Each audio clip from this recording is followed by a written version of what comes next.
ଆଜି ସକାଳୁ ସକାଳୁ ଆକାଶ ପୁରା କଳା ଦେଖାଯାଉଥିଲା। ବିଜୁଳି ମଧ୍ୟ ମାରୁଥିଲା।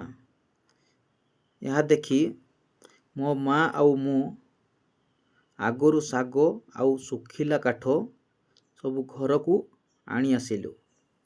କାଳେ ବର୍ଷା ହେଲେ ଏସବୁ ଓଦା ହେଇଯିବ ବୋଲି। ଦେଖୁ ଦେଖୁ ବିଜୁଳି ସାଙ୍ଗକୁ ଜୋରଦାରରେ ବର୍ଷା ହେଲା। ବାପ ରେ ବାପ, ସେତେବେଳେ ମାତ୍ର 8:45 ହେଇଥିଲା। ବାହାରେ ବର୍ଷା ହେଉଥିଲା। ମୋ ମା ଘରେ ରୋଷେଇ କାମ ଷ୍ଟାର୍ଟ କରିଦେଇଥିଲା। କଢ଼େଇରେ ସୋରିଷ ତେଲ, ଧନିଆ, ଲଙ୍କା, ପିଆଜ ଦେଇ ମସଲା ପକାଇ ଦେଇଥିଲା।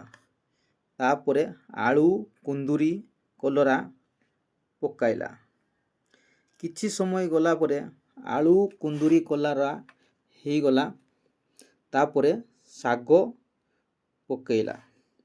ଶାଗରେ ଟିକେ ଲୁଣ ଦେଇ କିଛି ସମୟ ଗଲା ପରେ ତାକୁ ଢାଙ୍କୁଣୀଟା ପକାଇଦେଲା।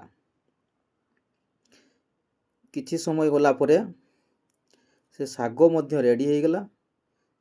ଶାଗ, ଆଳୁ, କୁନ୍ଦୁରି ଏସବୁ ପୁରା ସକାଳ ବ୍ରେକଫାଷ୍ଟ ରେଡ଼ି।